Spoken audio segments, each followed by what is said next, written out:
성경 전체를 그 하나의 반지라고 비유를 한다면, 성경 전체가 하나의 반지라고 한다면 로마서는 그 반지의 가운데 있는 보석과 같다. 로마서는. 그 다음에 이 로마서 8장은, 오늘 다루려고 하는 로마서 8장은 그 보석의 빛나는 광채와 같다. 이렇게 말을 했습니다. 루터가. 그러니까 로마서 8장이 얼마나 아름다운지, 얼마나 중요한지를 말하는 것이겠죠. 그래서 오늘 함께 나눌 말씀은요, 로마서 8장 29절과 30절의 말씀인데요. 구원의 황금 사슬이라는 별명이 붙어 있는 말씀이에요. 그래서 하나님이 어떻게 구원을 이루어 가시는지를 간략하게 보여주는 말씀입니다. 하나님이 구원을 어떻게 이루어 가시는지를 설명하는, 아주 간단하게 설명하는 아주 중요한 말씀이에요. 자, 먼저 이 제목이 황금 사슬이라고 했잖아요. 그럼 사슬이라는 것은 뭐 이런 것을 사슬이라고 하겠죠. 그래서 먼저 이 사슬이 어떻게 이루어져 있는지 그걸 한번 보도록 할게요. 지금 이제 여기 한쪽에는 한글이 써 있고 한쪽에는 헬라어가 써 있어요. 그러니까 헬라어를 모르시는 분들한테는 글자가 당연히 글자로 인식이 안 될 거예요. 그럴 때는 하나의 그림처럼 하나의 이미지로 지금 보시면 될 겁니다. 그럼 먼저 이 사슬에 대해서 한번 보도록 할게요. 이 황금 사슬은 5개의 사슬로 이루어져 있어요. 5개. 5개의 사슬을 한번 찾아보도록 할게요. 먼저 한글 성경에서 그 황금 사슬 5개를 찾아보도록 할게요. 자, 하나님이 미리 아신 자들을 하고 나와요. 미리 아신 자들을 또한 그 아들의 형상을 본받게 하기 위하여 미리 정하셨으니 이는 그로 많은 형제 중에서 맏아들이 되게 하려 하심이니라. 미리 정하신, 자 똑같습니다. 여기 미리 정하신 그들을 또한 부르시고, 또 부르신이 또 나오죠. 부르신 그들을 의롭다 하시고, 또 의롭다 하신 반복되고 있죠. 그들을 영화롭게 하셨느니라. 이렇게 돼 있어요. 그래서 연결 이렇게 돼 있어요. 맨 처음에 나왔던 동사거든요. 이게 미리 아셨다라는 이 동사만 이렇게 하나로 되어 있고요. 나머지부터는 미리 정하셨으니 라는 이 부분부터는 연결 이렇게 반복돼서 이렇게 연결이 돼 있어서 5개의 사슬로 이루어진 것을 볼 수 있어요. 자, 맨 처음에 어떻게 해요? 미리 아셨다. 미리 아심. 자, 두 번째 사슬이 미리 정하셨다. 미리 정하심. 자, 세 번째 사슬이 뭐예요? 부르셨다. 부르심. 네 번째 사슬이 부르신 그들을 의롭다고 하셨다. 의롭다 하심.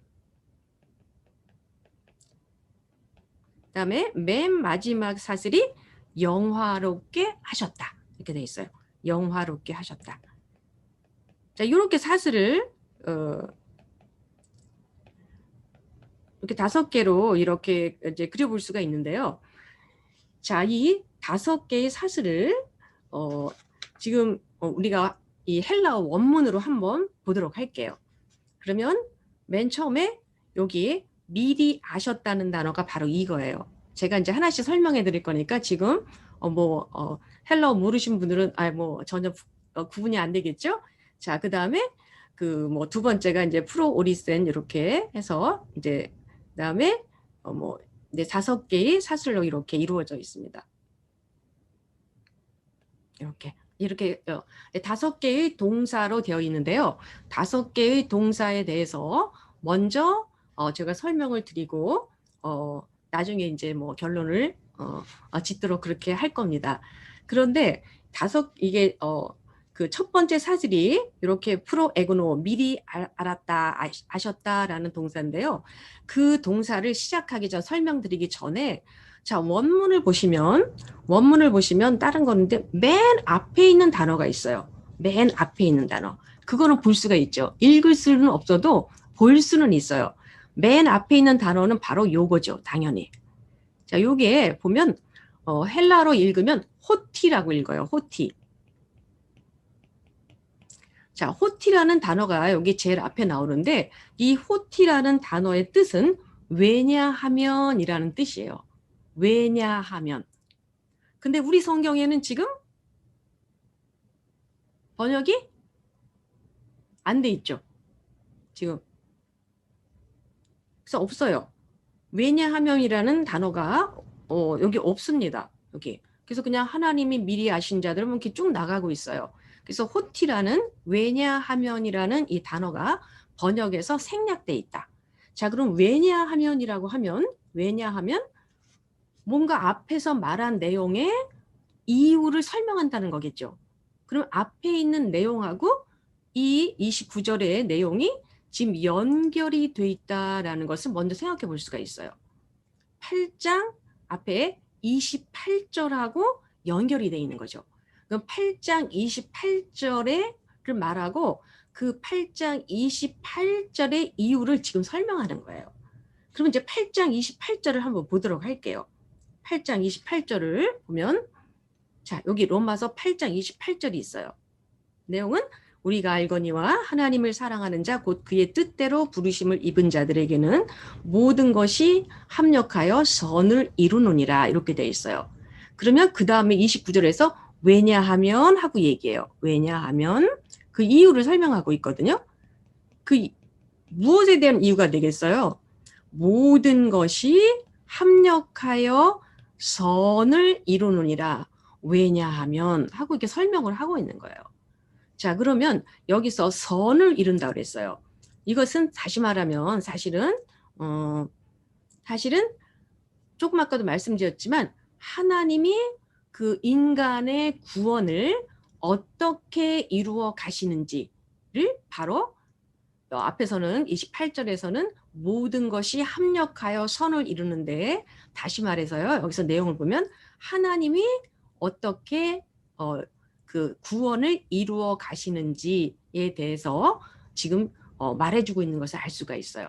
그러니까 앞에 28절하고 연결이 돼 있다라는 것을 먼저 생각해 보고요. 처음에 나와서 이게 사실은 한글 성경에는 이제 번역이 안 돼서 그런 연결이 돼 있는지를 깊이 생각을 해보면 그렇게 알 수 있을지 모르지만 눈에 딱 안 띄잖아요. 그러니까 이게 29절 30절의 내용은 앞에 28절의 내용의 이유를 설명하는 것이다. 이렇게 먼저 보고 가도록 할게요. 그러면 제일 먼저 첫 번째 사슬을 보도록 할게요. 첫 번째는 미리 아셨다는 거예요. 전부 이 5개의 동사가 과거 시제로 되어 있어요. 과거. 그러니까 이미 하셨다. 다 하셨다. 이렇게 되어 있어요. 5개가 전부 과거 시제로 되어 있습니다. 그리고 주어는 누구냐면 하나님이 주어가 되겠죠. 당연히. 그래서 여기 나오죠. 사실 근데 원문에는 하나님이 나오지 않습니다. 근데 여기 이제 하나님이 주어로 이제 한글에서는 여기 이제 주어로 여기에 이제 기록을 하고 있죠. 그래서 하나님이 하신 동작 5개를 여기서 보여주고 있는데요. 맨 첫 단어가 미리 아셨다는 거예요. 자, 미리 아셨다. 그 단어가 뭐냐면 바로 이 단어예요. 프로 에그노. 그래서 프로라는 단어가 있고요. 프로 하면은 이미 시간적으로 앞에서 전에 이런 뜻을 갖고 있어요. 그래서 미리라고 번역을 했죠. 프로 미리. 자, 그다음에 여기 있는 요 단어가 알다라는 단어예요. 알다. 그러니까 알았다라고 하죠. 그래서 사실은 보면 이제 헬라어로 쓰면 기노스코란 단어예요. 기노스코. 그래서 미리 아셨다. 이렇게 돼 있어요. 미리 아셨다. 자, 그럼 미리 알았다는 뜻이 무슨 뜻일까요? 미리 알았다. 어떤 사람들을 여기 이제 관계대명사로 되어 있는데요. 어떤 사람들을요. 하나님이 미리 아셨대요. 미리 아셨다. 그러니까 시간적으로 미리 알았다는 뜻이겠죠. 미리 알았다는 뜻이에요. 그래서 이 같은 단어가 많이 나오지는 않는데 성경에 그 똑같은 단어가 쓰인 것이 있는데 베드로후서 3장 17절이에요. 그러므로 사랑하는 자들아 너희가 이것을 미리 알았은즉 이것을 이라고 돼서 어떤 사실을 미리 알았은즉 무법한 자들의 미혹에 이끌려 너희가 굳센 데서 떨어질까 삼가라. 어떤 사실을 너희들이 미리 알고 있었다라고 얘기를 하고 있어요. 그래서 시간적으로 미리 알고 있었다라는 뜻이겠죠. 자, 그런데 여기서는 어떤 사실을 미리 알았다는 것보다도 어떤 사람들을 미리 아셨다라고 얘기를 하고 있어요. 하나님이 어떤 사람들을 미리 아셨다. 근데 일단 생각해 봐야 될 게 하나님이 미리 아셨다는 것이 무슨 뜻인가? 그러려면 먼저 미리라는 것보다 이 알다라는 단어에 대해서 먼저 알아야 돼요. 알다. 여기 알다가 여기 뭐 헬라어로는 기노스코라고 되어 있고요. 우리는 알다라고 했는데 알다라는 단어가 헬라어에 여러 개가 있는데 대표적으로 두 개의 동사가 있어요. 하나는 여기 나온 요 기노스코라고 쓴 요 기노스코라고 했죠. 예, 읽을 땐 기노스코라고 있습니다. 요 단어하고요. 그다음에 오이다라는 단어가 있어요. 오이다. 자, 오이다라는 단어, 기노스코라는 단어가 다 한글 성경에서 알다라고 번역이 되어 있습니다. 알다라는 뜻을 가진 대표적인 두 동사예요. 그런데 좀 동사가 다르니까 다르게 표현됐겠죠. 그래서 기노스코라는 것은 좀 더 정확하게 말하자면 알다보다는 알게 되다라고 번역하는 게 더 맞아요, 사실. 알게 되다. 그러니까 전에는 알지 못했던 사실을 경험이나 학습을 통해서 알게 되는 것을 말합니다. 경험이나 학습을 통해서 알게 되는 게 기노스코 알다라고 여기 번역된 그 단어고요. 오이다는 반대로 그냥 배우지 않고도 직관적으로 아는 걸 얘기해요. 그러니까 배우지 않고도 그냥 아는 거예요. 그래서 직관적으로 알다, 상식적으로 알다, 의심의 여지 없이 알다, 그런 알다라는 뜻을 가질 때는 헬라어에서는 오이다라는 동사를 써요. 이름이 오이다입니다. 오이다. 자, 그래서 우리가 기노스코를 보면 경험적 지식이라고 얘기를 해요. 한마디로 얘기하면 경험적 지식, 경험에 의해서 알게 되는 지식이라는 뜻이고요. 오이다는 직관적 지식이다. 이렇게 얘기를 하고 있어요. 자, 그럼 우리가 그 뜻을 잘 이해했는지 예문을 통해서 성경의 예문을 통해서 한번 구분을 한번 해보도록 할게요. 자, 여기 보면 요한복음에 보면요, 이 알다라는 동사가 되게 많이 나옵니다. 알다. 그래서 요한복음 13장 7절에 보면, 자, 여러분이 해보실 거예요. 예수께서 대답하여 이르시되 내가 하는 것을 내가 지금은 알지 못하나 이후에는 알리라. 알다라는 단어가 두 개가 있어요. 하나 알지 못하나 알리라 이렇게 돼 있죠. 자, 13장이니까 요한복음 13장은 예수님께서 뭐 하는 그 장면이 나오죠? 예수님께서 제자들의 발을 씻기는 장면이 나오는 게 요한복음 13장이에요. 그런데 요한복음 13장에서 지금 예수님이 발을 씻기기 시작하니까 누가 얘기했냐면 베드로가 예수님 제 발은 못 씻기십니다. 라고 거부를 했죠. 그랬을 때 하신 말씀이에요. 내가가 누구겠어요? 그러니까 베드로한테 얘기하시는 거예요. 네가 지금은 내가 하는 걸 알지 못하나 이후엔 알리라 그랬어요. 자, 여기에 두 개의 알다라는 동사가 있는데 여기에 아까 말씀드린 두 개의 동사가 다 여기 들어가 있어요. 그럼 첫 번째, 베드로야, 네가 지금은 알지 못해 라고 했을 때는 두 동사 중에 어느 동사겠어요? 한번 생각해 보세요, 속으로. 알게 되는 거겠어요? 그냥 직관적으로 아는 거겠어요? 배우지 않고 아는 단어겠어요? 생각을 하셨죠? 자, 여기 첫째 단어는 알지 못하다는 오이다라는 단어를 쓰고 있어요. 지금 즉각적으로 알지 못하다는 거예요. 그럼 뒤에 이후에는 알리라고 했을 때는요. 여기에는 바로 기노스코라는 단어를 쓰고 있습니다. 알게 되는 거죠. 이제 깨닫게 되는 거죠. 무엇을 통해서. 자, 그다음에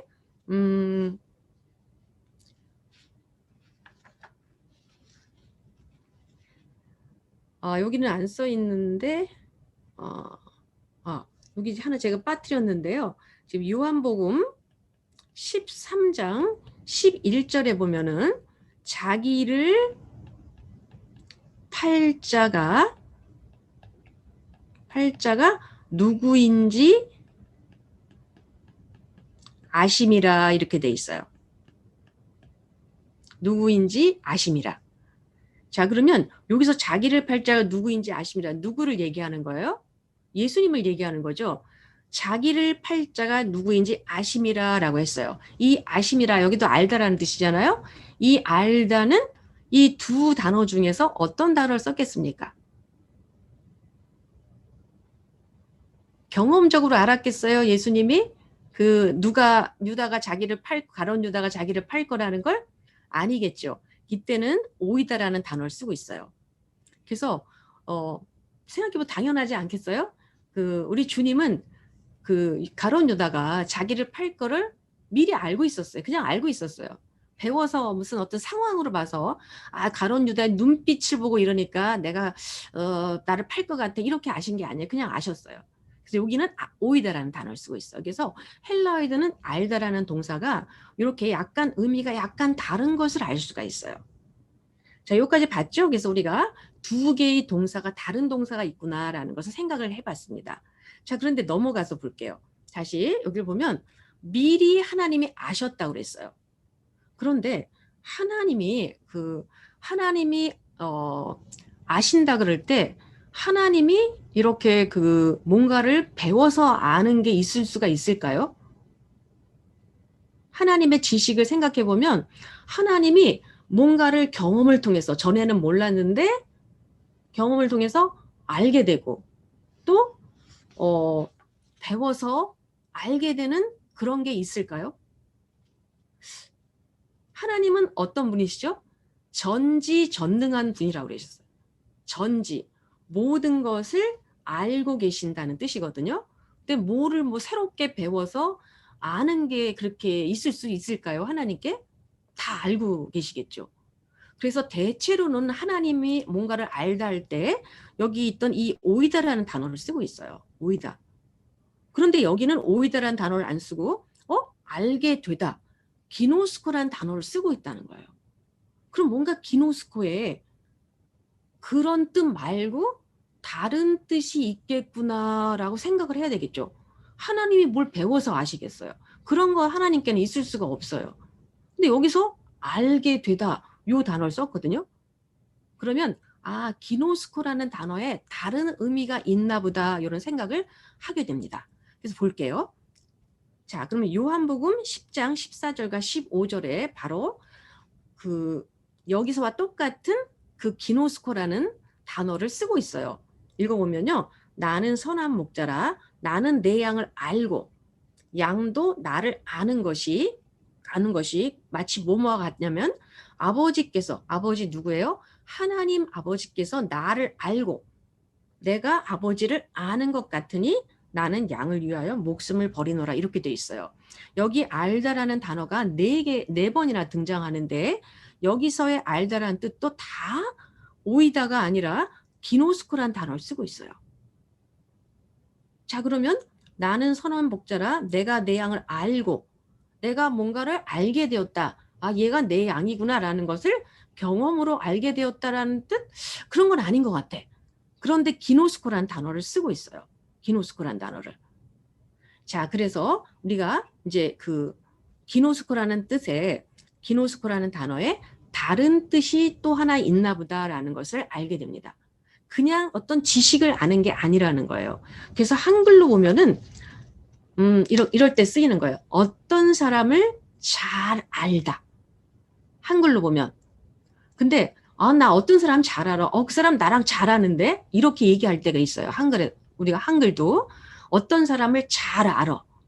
그러면 그 사람의 인적 사항에 대해서 잘한다는 뜻도 있겠죠. 예를 들어서 어떤 경찰이 자기가 오랫동안 수사를 해왔던 어떤 범죄자에 대해서 내가 그 사람의 몇 년도에 뭐를 했고 이런 거를 잘 알아. 이런 뜻으로도 쓰일 때가 있지. 내가 저 사람 잘 알아. 그렇게 쓸 때도 있겠지만 우리가 보통 약간 어조가 달라지게 돼요. 내가 그 사람 잘 알아. 이렇게 하고요. 나 그 사람 잘 아는데? 이렇게 내가 그 사람 잘 아는데 했을 때는 그냥 인적 사항에 대해서 잘 안다라는 뜻이라기보다는 그 사람하고 어떻다? 친하다. 나 잘 알아 그 사람하고. 그래서 내가 그 사람한테 뭐 부탁해 줄까? 나 그 사람 잘하는데 좀 알아봐 줄까? 이렇게 쓰이거든요. 그래서 그 사람하고 알다라고 하는 것은 그 사람하고 친한 사이다. 이런 것을 얘기할 때도 이 기노스코라는 단어를 쓰는 걸 알 수가 있어요. 그래서 아까 얘기했던 나는 내가 내 양을 잘 알고, 그렇죠? 알고 나를 또 양도 나를 알고, 지금 아버지께서 나를 아시고 나도 아버지를 알고 할 때는 이 목자와 양의 관계, 친한 관계, 그 다음에 아버지와 우리 주님의 아주 친밀한 관계를 표현하는 거라고 할 수가 있죠. 어떤 지식을 알다라는 뜻이 아니겠죠. 자, 이제 알았어요. 이제 왜 하나님께 대해서, 우리 주님에 대해서 알게 되다, 기노스코라는 단어를 쓰는지. 근데 여기서는 미리 알았다고 돼 있어요. 미리 알았다. 그러면 어떻게 해석을 해야 될까요? 어떤 사람들이 있어요. 어떤 이 사람 일부를 얘기하는 겁니다. 여기 보면 다 인류 모두라기보다는 여기서는 특별히 어떤 사람들을 하고 얘기하는데요. 미리 알았던 사람들이 있대요. 어떤 사람들을 하나님께서 미리 알았다라는 것은 미리 그 사람들과 하나님께서 친밀한 관계를 만드셨고, 그리고 사실 이 단어에는 소중히 여기다라는 뜻이 들어 있습니다. 이 알다라는 뜻에 소중히 여기다. 자, 그러면 하나님께서는 어떤 사람들을 미리 소중한 존재로 지금 그런 관계를, 친밀한 관계를 맺으셨다라는 뜻이라고 알 수 있어요. 어떤 사람들을 일부를 소중한 존재로 하나님께서 미리 정하셨다는 뜻이에요. 그리고 비슷한 뜻이 있습니다. 예레미야 1장 5절을 보시면 여기 있나 모르겠네. 내가 했는지 모르겠어요. 아닌 것 같아요. 없는 것 같아요. 제가 읽어드릴게요. 예레미야 1장 5절을 보면 내가 너를, 예레미야 선지자를 얘기하는 거죠. 모태에 짓기 전에 너를 알았고. 그럼 네가 태어날 걸 알았다는 얘기일까요? 아니겠죠. 네가 배에서 나오기 전에 너를 성별하여 너를 여러 날 선지자로 세웠다라고 말씀을 하고 있어요. 그때도 보면은 하나님께서 그 예레미야 선지자를 특별히 그 소중한 존재로 택하셨다는 얘기를 하는 거거든요. 미리 알았다라고 할 때. 그다음에 아모스서 3장 2절을 보면은요. 내가 하나님께서 땅의 모든 족속 가운데에 너희만을, 누구를 얘기하냐면 이스라엘 자손을 얘기하는 거예요. 너희만을 알았나니, 이렇게 얘기하고 있어요. 그러므로 내가 너희 모든 죄악을 너희에게 보응하리라, 이렇게 말씀을 하고 계세요. 그러면 하나님께서 땅의 모든 족속들 가운데에, 다른 족속은 내가 누군지 모르겠고 이스라엘만 알았다 그런 뜻 아니겠죠. 모든 족속들 가운데서 이스라엘 백성들을 특별히 사랑하는 존재로 택하셨다라는 얘기를 그렇게 표현하는 거잖아요. 자, 그래서 여기서 보시면 하나님이 어떤 사람들을 미리 아셨다는 것은 어떤 사람들을 특별히 사랑할 존재로 택하셨다라는 것을 얘기하는 것을 알 수가 있어요. 자, 그러면 이제 두 번째 사슬로 넘어가 볼게요. 둘째 사슬은 요 단어예요. 프로오리센. 자, 프로오리센 하면 똑같이 프로라는 단어가 들어있어요. 프로가 아까 무슨 뜻이라 그랬어요? 미리라는 뜻이라 그랬어요. 그런데 프로라고 되어 있고요. 미리. 그 다음에 여기 나오는 요 뒤에 있는 오리센이라는 단어는요. 사실은 호리조라는 단어에서 왔습니다. 호리조는 모르셔도 되는데 이 단어에서 영어 단어 호라이즌이라는 단어가 나와요. 호라이즌이 뭐냐면 지평선, 수평선, 이런 거를 얘기할 때 쓰는 단어잖아요. 호라이즌. 이 단어가 바로 이 헬라어의 호리조라는 단어에서 와요.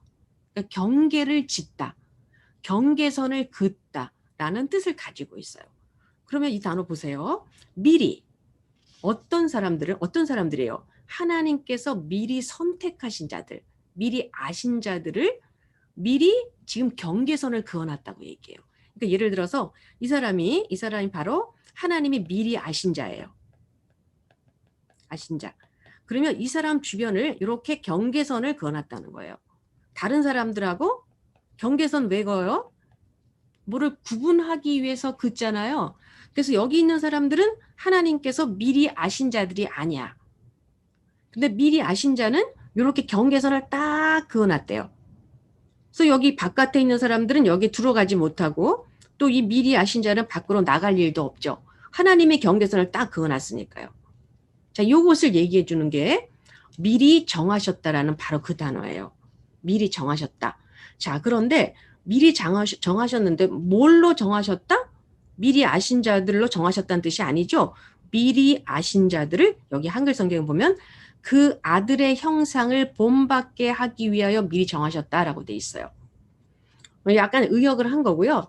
직역을 하자면 이렇게 돼 있어요. 이 미리 아신 자들을 심모르푸스 뭐 이렇게 해서 이 사람들로 정해 놓으셨다라고 했어요. 되게 하기 위하여라기보다도 심모르푸스로 정하셨다. 이 뜻이 뭐냐면 같은 모양을 가진 자라는 뜻이에요. 같은 모양을 가진 자.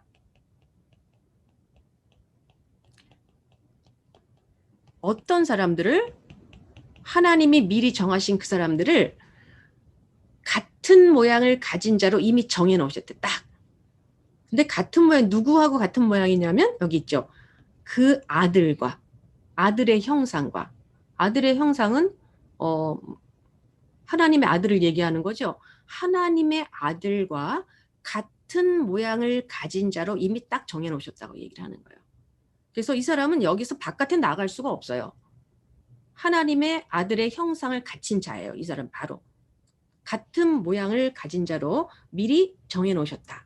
근데 이 단어 있죠. 이게 심모르푸스라는 단어인데요. 이 단어가 엄청 귀한 단어예요. 성경에 딱 2번밖에 안 나오는 단어예요. 근데 그 단어가 어디 나오냐면요. 여기 빌립보서 3장 21절에 나와요. 여기서 한번 나오고 빌립보서 3장 21절에 딱 한 번 나오는 단어인데 이렇게 해서요. 그 만물을 자기의 복종하게 하실 수 있는 자의 역사로 우리의 낮은 몸을 자기의 영광의 몸의 형체와 같이 변하게 하시라. 우리 약간 의역을 했는데요. 이거를 원문을 그대로 보시면요. 우리의 낮은 몸을 자기의 영광의 몸과 같은 모양을 가진 몸으로 만드셨다라는 뜻이에요. 그 자기 영광의 몸과 모양이 같은 자로 만드실 것이다 라는 뜻이에요.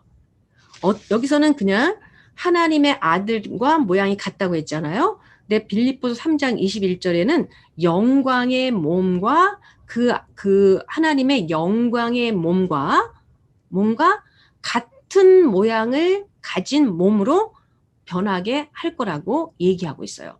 딱 그때 2번 나오는 단어예요. 지금 그래서 얼핏 보면 딱 여기서 뭐를 알 수가 있냐면 여기서 말하는 여기 그 아들의 형상을 본받게 하기 위하여 미리 정하셨으니 라고 하는 것이 무슨 내용인지 그 영광스러운 하나님의 몸과 같은 몸을 가진 자로 그 변하게 하실 거라고 그랬잖아요. 여기서는 그렇게 되도록 여기서 미리 정해 놓으셨다 그랬어요. 미리 정해 놓으셨다. 자, 이렇게 좀 생각할 게 엄청 많습니다. 사실은. 이 8장 29절 30절은요. 제가 실제로 이게 우리 연구소에서 수업을 진행할 때는 2시간씩 수업을 하면서 이걸 맨날 며칠에 거쳐서 공부를 한 굉장히 심오하고 공부할 게 많은 부분이에요. 여기서는 다 말씀드릴 수가 없고요. 간단하게만 말씀드리려고 하는데요. 자, 그렇게 봤어요. 더 이상은 얘기를 안 할게요. 그런데 여기에 두 사슬을 볼 때 두 사슬에 공통점이 있는 게 있었어요. 자, 헬라어 모르신 분들도 제가 지금 2개의 동사를 말씀을 드렸는데요. 그 말씀드린 2 동사를 보면서 공통점이 있어요. 헬라어를 보세요. 헬라어를. 요 단어하고 요 단어예요. 그림으로 보세요. 그림으로 보셔도 똑같은 부분이 있죠. 닮은 부분이 있어요. 뭐가 똑같으면 앞에 부분 있죠. 여기 요 프로라는 부분이 똑같아요. 그러니까 미리 요 2개는요. 이 2개의 사슬은 공통점이 있어요. 둘 다 미리라는 단어로 되어 있어요. 미리. 하나님이 미리 아셨고 미리 정하셨다. 자, 그래서 2개의 사슬이 이렇게 되어 있습니다. 여기 어떻게 보면은 다른 색으로 이렇게 표시를 해보면요. 여기에 이렇게 파란색으로 표시를 할 수가 있어요. 공통점이 있어요. 여기. 자, 그러면 세 번째 사슬을 보도록 할게요. 자, 세 번째 사슬을 보면 아직 일단 근데 여기서 미리라는 단어를 여기서 왜 반복적으로 쓰고 있을까? 이 미리가 의미하는 게 뭘까? 미리는 시간적으로 미리라는 뜻이지만 여기서 미리 아셨고 미리 정하셨고 라고 하면은 우연히 한 게 아니라는 거예요. 우연히. 그렇죠? 우리도 보면 미리 뭔가를 준비하고 뭘 할 때는 우연히 즉흥적으로 하는 게 아니에요. 미리 하면은 의도적으로 뭐를 작심하고 계획을 세우고 하는 게 미리 하는 거잖아요. 이제 그런 것을 생각해 보셔야 돼요. 아, 하나님께서 그냥 우연히 이렇게 하신 게 아니라 미리 다 작정을 하고 계획을 하고 이런 행위를 하셨다라는 것을 생각해 봐야 됩니다. 그래서 미리. 그런데 미리가 언제적 미리일까요? 미리 하면 뭐뭐보다 미리라는 뜻이잖아요. 뭐뭐보다 앞서서. 근데 뭐뭐보다 앞서서 정하시고 아시고 신자들을 정하시고 그렇게 했을까요? 언제? 뭐보다 먼저? 어떤 사람들은 이렇게 해석하시는 분들도 있어요. 아, 하나님이 우리가 태어나서 신자들이 나중에 태어나서 예수를 믿을 것을 미리 아시고 이런 일을 하셨다라고 하는 해석하는 사람도 있어요. 근데 그런 뜻일까요? 그러면 웃기잖아요. 뭐 예수 믿을 것을 미리 아시고 하나님이 그 옛날에 계속 다 이렇게 정해 놓으시고 부르시고 그럼 좀 이게 뭔가 그 사람한테 뭐가 달려 있는 것 같아요. 앞으로 예수를 믿을 사람. 근데 여기서는 여기 보시면 나중에 한 번 더 쭉 살펴보겠지만 사람이 낄 일이 하나도 없어요. 전부 동사가 하나님이 하셨다. 하나님이 하셨다. 다 하나님이 하셨다. 이렇게 얘기를 하고 있거든요. 자, 그럼 미리 하면은 그게 뭐뭐보다 언제란 뜻일까? 요거에 해답을 줄 수 있는 것이 에베소서에 있습니다. 에베소서 보도록 할게요. 자, 에베소서에 보면은 3장 9절 영원부터 만물을 창조하신 하나님 속에 감춰진 비밀의 경륜이 어떤 것을 드러내게 하려 하십니다. 비밀이라고 했어요. 비밀. 이거는 유대인과 이방인을 구원하시는 하나님의 그 경륜을 얘기하는데요. 영원부터 만물을 창조하신 하나님께서 감추어진 비밀이라고 그랬어요. 영원부터. 그다음에 3장 11절도 보면 영원부터 우리 주 예수 그리스도 예수 안에서 예정하신 뜻대로 하신 것이다. 이렇게 돼 있어요. 자, 뭐가요? 뭐가? 지금 다 말하는 게 지금 바울이 이방인의 사도가 되게 하셔서 이렇게 그 이방인들에게 전도를 하게 하신 것을 얘기하고 있거든요. 그것이 보면 다 영원부터 라고 계획하신 거라고 얘기를 하고 있어요. 그러면 이 말씀을 생각하면 지금 우리가 보고 있는 미리 아셨다, 미리 정하셨다는 것은 신자들이 나중에 태어나서 예수를 믿기 전에 그때 아셨다라는 의미보다는 영원 전부터 하신 것이다. 이렇게 해석을 하는 것이 옳은 것 같아요. 자, 그럼 일단 두 개의 사슬을 넘기고요. 세 번째 사슬을 볼게요.